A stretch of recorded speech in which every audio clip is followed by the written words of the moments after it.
Hello guys, today I will be show you how to pin comment on your Instagram post.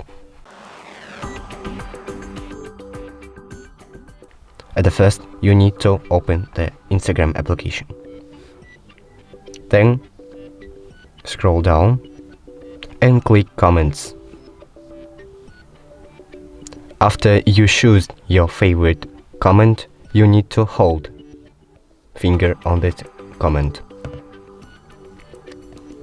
Then you need to click this button on the top and pin comment. And that's all. Remember to leave a like and subscribe to the channel.